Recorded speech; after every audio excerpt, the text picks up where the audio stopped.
What's up guys, welcome back to the channel. So let's go over the build for Gemma. So what we're mainly focusing in on is any ice skill. You can play this character many different ways, but this is going to be like kind of an early introduction to a build guide, as one, the game's brand new, two, a lot of you guys asked me to make this build guide as you like the clear speed, and that really comes down to just getting a talent node that lets enemies explode, dealing a portion of damage. That's how I'm killing things super fast, because this was a very frequently asked question while I was live streaming. So if you guys want this as like an earlier build guide, feel free to go for it. I don't know what the best guide is in terms of like the highest DPS, as this game is brand new, so I'll be updating this guide as well later down the line, so keep that in mind. And if you guys have any suggestions for the build to increase DPS, as like I said, it's a brand new game, there's a lot of things that may be subject to change in the game when it does come out. So the main skill that I am using personally is Ice Lances. It's up to you on what skill you wanted to use, but it's anything that deals cold damage. Technically, you can also scale fire damage, because the fire damage gets converted into cold damage with the way we've actually made this build. So it's causing all of the explosions when I eliminate one enemy, and it's really great for bosses because we can use like the league mechanic of hitting the V key in the top right. You'll see this thing fill up. Once that thing is filled up, I usually summon these monsters near bosses, and what happens is you're able to eliminate the boss basically from these extra explosions, which is really powerful. So the main skill that I'm using is Ice Lance. Now I'll go over all of the support gems in a second, but I want to go over how it plays. Basically, you just shoot it. It has a legendary that gives us extra projectiles that come out, but you could run like a multiple projectile support if you want to. In addition to that, in terms of the other skills, that one's bound to the E skill. Now, in terms of the other skills here, we're running Compound Source on R. It's just so I can actually get some more heals. I'm also running Cost Conversion on it, but our main skill is just E, which is, again, the skill called Ice Lances. But again, pick any cold skill that you want to, and then we're getting some extra heals with basically 2 different heals, because on bosses I find it sometimes that you need more heals, but you can run another skill if you want to for more damage. I'm running Frigid Transmission for our mobility skill that's bound to my Q. You can start freezing your targets with it, and it kind of builds up some stacks on bosses as well, so you can get some extra damage as well. But that's what I'm using for my mobility skill. Then I'm running Stone Skin with extended duration. It's almost like a steel skin, or just like a molten shell, if you will, if you played Path of Exile. We're also running Life Source, so again, I'm running 2 heal skills, but I definitely run at least one. The other one's kind of optional. It's kind of up to you what you want to run. In terms of the passive skills, the auras is basically what it is. We're running Ice Imbue, we're running Frigid Domain, as well as Curse on Hit, Biting Cold. Now that you guys have seen the gameplay and stuff, I'll go over the inventory, so let's go ahead and jump right into the Alrighty, so let's start off with the passives. Let me move my face out of the way. So, starting right off, what we're running is Goddess Knowledge here. We're running Arcanist Steel Vanguard. So, as far as the small skill nodes, don't worry about that too much. I feel like the only real important ones are like the ones towards the very end, but this is mine if you want it. Like, feel free to go ahead and copy it exactly if you want the exact same build. But the only real one that I really like is the medium talent plus 1 to spell skill level. That's massive if you've played any like build in PoE. Yeah, spell skill levels matter a lot. So as far as like the bigger talent nodes over here, we're running Beacon. You can pick Chili if you want to. It is technically more conditional. Like, you're gonna have to be closer to the enemies, and for bosses, I just love Beacon so much more, but it's kind of up to you. Now, we do get this extra bonus for enemies not being able to regenerate life. This could be actually pretty big later down the line with some bosses, but I'm running Beacon. I like that one for 10, and at 20, I like running Insight. It's more spell damage and increased damage per intelligence. Burning Touch could also be okay, because you also get bonus fire damage treated as cold damage later. I'll show you guys that as well. So Insight or Burning Touch are both good. I like Insight a little bit more. It gives you more min-maxing. Now, as far as Arcanist goes over here is the smaller talent tree over here, and the ones that I felt like were good, it's just basically all damage. I also got some extra mana regen because I needed to reach the threshold so we can get the one at 36, which is actually pretty big, and that's what makes the build so powerful. So at 18, I like to get full load. That makes it so we spend mana, more mana, but we get to deal more damage when it reaches the maximum. We also could maybe select Frostbitten. That's another option, but if you want more survivability, mana is great. But for the large node over here, this is what makes everything possible. The thing that everyone wants is Frozen Lotus. It's 100%, by the way, which is really good, because there's some explodey variants in certain games, like specifically Path of Exile, that have a chance. This is 100% of the time, which makes it so good. It makes it so when defeating an enemy, you get to deal cold spell damage based on it the maximum mana to its nearby enemies, the damage increases with character level. So that's how you get these chain explosions. I actually really like extreme coldness as well, and for certain bosses, this could be great as well. But remember, you can only go up to level 75 when you can just swap your talent nodes. After 75, you're going to have to stick with one. I still really like Lotus. It just is really, really powerful. Now, I'm also running Steel Vanguard here. I'm still putting points into it so I can reach the next threshold here.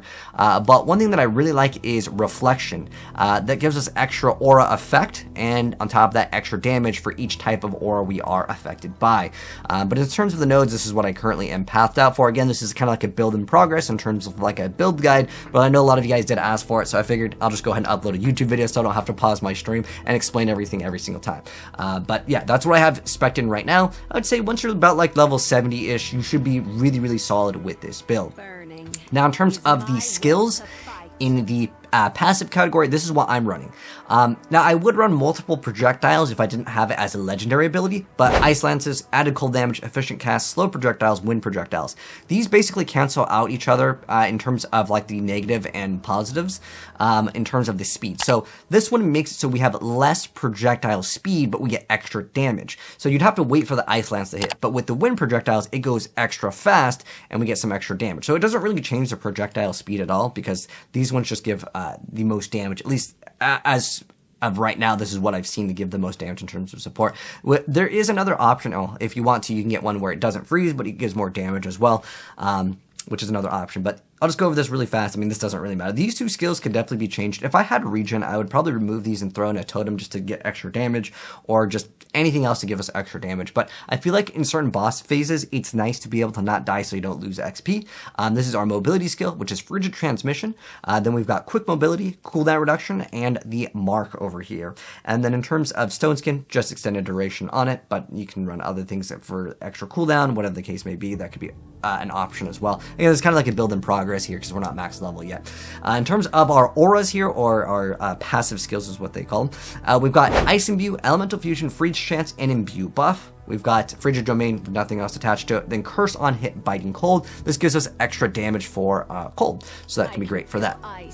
Now, in terms of the inventory, there isn't anything that's really important other than, like, I've been asked before, like, are resistances important? I would say yes. Erosion resistance is kind of like the weird one that's similar to Chaos Res. Eventually, when we get to, like, super far endgame, we probably need to invest in this. But for the most part, the most important ones are going to be these. These are pretty easy to cap out on as well when we go over some of the pets. But in terms of, like, the gear, there's nothing too important to mention other than, yeah, you want extra resistances. Ideally, if you can get life regen, I feel like that's very strong in this game. I really like this two-faced belt as well. If you can get one that has 3/3 like I have with the tenacity and agility blessings, if you play Path of Exile, it's basically a frenzy charge and then endurance charge, so you just take less damage overall. But the only important piece of gear that I would say is really good, that I could highly recommend in terms of its legendary ability, is that we have this one called the Reforged Statue. It makes it so spells fire 2 additional projectiles. This is really good. If I didn't have this, I would put in the lesser multiple projectiles inside of my support skill for our Ice Spear skill. And then we have Unbreakable Armor here. It's kind of nice. But again, there's nothing super important. If you can look for any added spell cold damage or increase fire or cold, that would be ideal as well. But again, I'm just going to mouse over them real quick. Ideally, if you can get wands that have plus to cold skill levels, look for this as well. Very, very great stuff indeed. Now, in terms of the other things that I can recommend here, let's go over to the hero trait. This is what I've spec'd into basically all of them at the top. The only important one that I feel like is good to mention is this Frostfire Strength. This makes it so the increases and reductions to cold damage are also applied to fire and vice versa. So that lets you basically roll things that are either fire or cold, and it still benefits you as this is a cold build. And then over here I have selected the spread. It just lets the Frostfire Rampage automatically work for it. But yeah, once we get 80, we'll be able to select another one. Again, it's a build in progress. I'll update you guys on this like build in terms of like later down the line as well. But in terms of our pets, let's go over the pact. So I just basically scaled for resistances here. It's really nice to be able to get a bunch of resistances.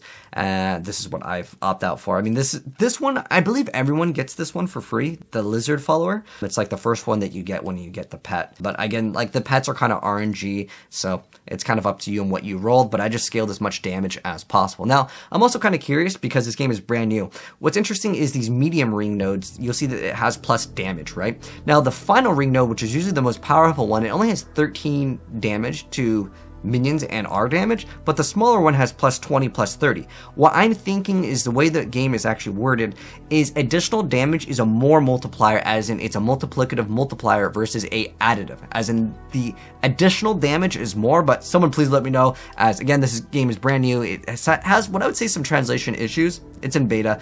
This is open beta, so keep in mind things are subject to change. But yeah, those were the pets that I'm running. Anything that gives you extra mana regen is really good, or extra damage. I'm not really scaling crit at the moment, but that is something that we may consider doing later down the line. But that's gonna wrap it up as far as like all of the talent nodes and everything in the game. Like I said, because this game is brand new, let me know if there's any ways to improve the character, but I wanted to make this build guide because I've been asked time and time again, hey, how do you do this? What are you doing for your build? Can I like see your build? And this way you guys have the build guide for you guys in the game. But anyways, that's gonna wrap it up. If you guys enjoyed the video, drop a like on it. If you want to see the update to this when I eventually do make it in the future, as I do want to progress a little bit more in this game because I'm having a blast with this game. I hope they just kind of change up the pet system in terms of the microtransactions, but we'll talk about that maybe in another video. But anyways, thanks for tuning in, and I'll see you guys in the next video. And if you want to see more here, subscribe, turn the bell. I'm out. Peace.